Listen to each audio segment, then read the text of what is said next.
एक कदम ईश्वर की ओर।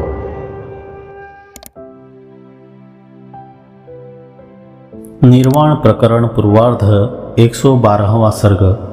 कच्छ की आख्यायिका से प्रबुद्ध हुए राम जी के प्रश्न से वशिष्ठ जी द्वारा आकाश की रक्षा करने वाले मिथ्या पुरुष का आख्यान कथन। महाराज वशिष्ठ जी ने कहा, श्री राम जी, उस देव गुरु से अपनी आत्मा को परमात्मा के साथ एक रूपता से संपन्न कराने वाला उत्तमोत्तम उस प्रकार का परम उपदेश पाकर उनका पुत्र जीवन मुक्त हो गया। हे राम जी, जिस प्रकार बृहस्पति का पुत्र कच्छ ममता रहित अहंकार शून्य मोह रूपी गांठ से निर्मुक्त और शांत बुद्धि होकर स्थित रहा, उसी प्रकार आप भी निर्विकार होकर स्थित हो जाइए। भद्र, इस अहंकार को आप असत जानिए, इसका न तो आश्रय कीजिए और न त्याग ही कीजिए, क्योंकि असत खरगोश के सींगों का कहीं आश्रय और त्याग किसी से किया जा सकता है। यत्न से जब तक उसका निवारण नहीं किया जाएगा तब तक कैसे जन्म मरण का भय निकलेगा। इस पर कहते हैं, जब अहंकार ही असंभव है तब आपके जन्म मरण ही कैसे। ऐसा कौन है जो आकाश में पेड़ लगाकर फल बटोरता हो। अहंकार रूपी खेत के रहने पर ही कामादि वासनाएं अंकुरित हो सकती है, परंतु उसका बाध हो जाने पर वे कुछ नहीं कर सकती। यह भाव है। अहंकार का बाध हो जाने पर अवशिष्ट हुआ मैं किस प्रकार का हूँ। इस पर कहते हैं, जब अहंकार का बाध हो जाता है तब आप अंश शून्य संकल्प विकल्पों से रहित समस्त पदार्थ रूप व्यापक परमाणु से भी सूक्ष्म मन से रहित चिन्मात्र स्वरूप होकर रह जाते हैं। उक्त चिन्मात्र रूप मैं अहम भाव से युक्त होकर किस तरह का हो गया। इस पर कहते हैं, जैसे जल के तरंग आदि जल रूप होते हुए भी जल से भिन्न किनाई भासते हैं, अथवा जैसे सुवर्ण के कटक आदि सुवर्ण रूप होते हुए भी सुवर्ण से भिन्न किनाई भासते हैं, वैसे ही आप चिन्मात्र होते हुए भी अहम भाव से युक्त होकर उससे भिन्न किनाई भासने लग गए हैं। हे पाप शून्य संपूर्ण जगत आत्मा के अज्ञान से ही मायामय बनकर मानो स्थित हो जाता है और आत्मा के ज्ञान से वह सब ब्रह्म रूप बनकर स्थित हो जाता है। श्री राम जी, यह कार्य है और यह कारण है। इन दोनों बुद्धियों का त्याग कर उनमें अनुगत सन्मात्र को बचाकर उसी में अपनी स्थिति बनाइए और सुखी हो जाइए। जिस तरह मिथ्या पुरुष अनुगत बची हुई वस्तु में प्रतिष्ठित न होकर दुखी हुआ, उस प्रकार व्यर्थ और दुखी मत होइए।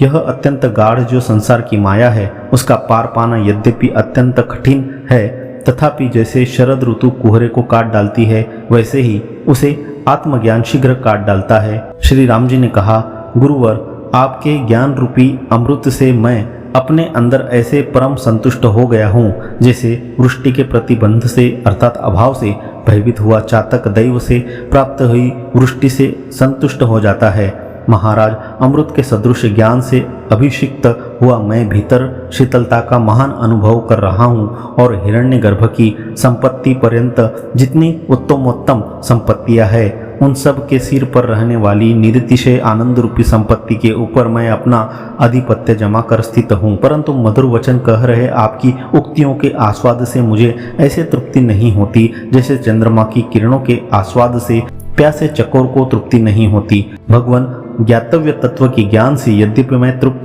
तो हो गया हूँ, तथापि आपसे यह प्रश्न पूछता हूँ, भला बतलाइए तो सही कि कौन ऐसा प्राणी है जो तृप्त होता हुआ भी सामने पड़े हुए अमृत रूपी पेय को न पीता हो। इस प्रकार प्रशंसा से अभिमुख किए गए गुरु जी के प्रति माँ दुखितो भव व्यर्थम त्वम मिथ्या पुरुषो यथा इत्यादि से पहले सूचित हुए मिथ्या पुरुष का कुतूहल से श्री राम जी आख्यान पूछते हैं।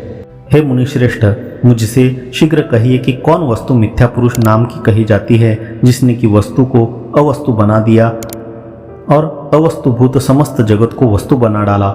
महाराज वशिष्ठ जी ने कहा, हे राघव, मिथ्या पुरुष को जानने के लिए यह सुंदर आख्यायिका आप सुनिए, जो मेरे द्वारा कही जाती है और हास्यप्रद है। हे महाबाहो, कोई एक माया यंत्र से भरा पुरुष था।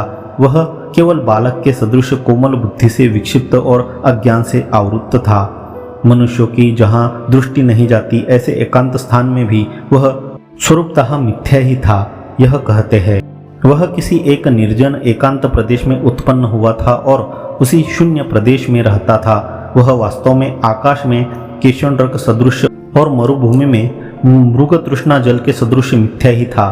उस मिथ्या पुरुष को छोड़कर उस स्थान में दूसरा कुछ है नहीं, और जो कुछ भी वहाँ पर यदि प्रतीत होता है तो अकेला वही प्रतीत होता है। यदि वह किसी दूसरे को देखता है तो वह भी उसी की भ्रांति से ही देखता है। यह सब होते हुए भी वह मैं ही यहाँ सब कुछ हूँ यो नहीं देखता, क्योंकि वह दुर्मति है।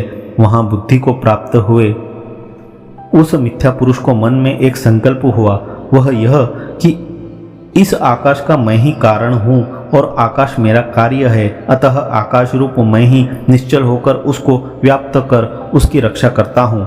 मेरी प्रिय से प्रिय वस्तु आकाश है, अतः उसे कहीं पर रखकर स्वयं मैं ही उसकी बड़े आदर से रक्षा करूं। इस तरह विचार कर आकाश की रक्षा के लिए उसने एक घर का निर्माण किया। हे रघुनंदन, तदनंतर उस घर के अंदर उसने यह आस्था बांध ली कि यह आकाश मेरा है और उसकी मैंने रक्षा की है, और ग्रहाकाश से वह संतुष्ट हो गया। अनंतर कुछ काल के बाद उसका वह घर उस प्रकार नष्ट हो गया जिस प्रकार दूसरी ऋतु से यानी शरद ऋतु से मेघ या वायु से छोटे छोटे तरंग नष्ट हो जाते हैं। जब वह नष्ट हो गया तब मिथ्या पुरुष इस प्रकार शोक करने लगा, हा गृहाकाश, तुम नष्ट हो गए। अरे तुम एक ही क्षण में कहाँ चले गए? हा हा, तुम टूट गए, तुम बड़े अच्छे रहे। इस प्रकार सैकड़ों बार शोक कर फिर उस दुर्बुद्धि मिथ्या पुरुष ने वहां पर आकाश की रक्षा करने के लिए एक कूप का निर्माण किया और उसी कूपाकाश में पहले के जैसी आस्था बांधकर रहने लगा। अनंतर कुछ समय के बाद उसका वह कूप भी नाश को प्राप्त हो गया, यानी मिट्टी आदि से ढह गया। जब कूपाकाश नष्ट हो गया तब वह उससे महान शोक सागर में निमग्न हो गया। कूपाकाश के लिए शोक कर चुकने के अनंतर उसने तत्काल ही एक घड़े का निर्माण किया और घटाकाश की रक्षा में तत्पर होकर स्वयं उसके अभिमान सुख को प्राप्त हुआ। हे रघुकुल श्रेष्ठ, काल से उसका वह घर भी नष्ट हो गया। भाग्यहीन जिस किसी दिशा का ग्रहण करता है वह नष्ट ही हो जाती है। घड़े के आकाश का शोक कर लेने के बाद उसने आकाश की रक्षा के लिए कुंड का निर्माण किया और उसी प्रकार उसी अभिमान से कुंडाकाश की रक्षा के लिए तत्पर हो गया। कुछ काल के बाद वन गज आदि के गिरने आदि से इसका कुंड भी विनाश को उस प्रकार प्राप्त हो गया जिस प्रकार तेज से अंधकार विनाश को प्राप्त हो जाता है। कुंडाकाश के विषय में भी उसने महान शोक किया। कुंड के आकाश का शोक करने के बाद उसने आकाश की रक्षा के लिए एक ऐसे घर का निर्माण किया जिसमें चारों दिशाओं में कमरे तथा बीच में एक समाकार कमरा था, जिस फिर उसी के आकाश की रक्षा में तन्मय हो गया, जिसने अनेक प्रजाओं का ग्रास कर लिया है। उस काल ने उसका भी ऐसे अपहरण कर लिया जैसे वायु जीर्ण पत्ते का अपहरण कर लेती है। उससे भी वह शोक निमग्न हो गया। उस चतुशाल घर के शोक के बाद उसने आकाश की रक्षा के लिए मेघाकार कुसुल अर्थात धान्य रखने का कोठार बनाया और फिर उसी के आकाश की रक्षा में निरत हो गया। उसके उस कुसुल को भी काल ने ऐसे अपहृत कर दिया जैसे वायु मेघ को अपहृत कर देता है।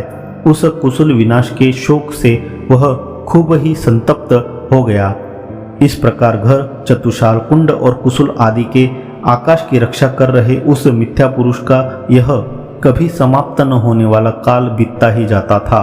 हे श्री रामचंद्र जी, उस रीति से गहन घर, कूप, कुंड आदि उपाधियों से आकाश को आत्मबुद्धि से उदर में पकड़कर स्थित रहा वह मिथ्या पुरुष गमनागमन की आसक्ति से मूढ़ अतएव विवश होकर उनके अभिमान से ही घर आदि का निर्माण, रक्षण और विनाश होने पर एक दुख से अति कठिन दूसरे दुख में आता और जाता रहता है।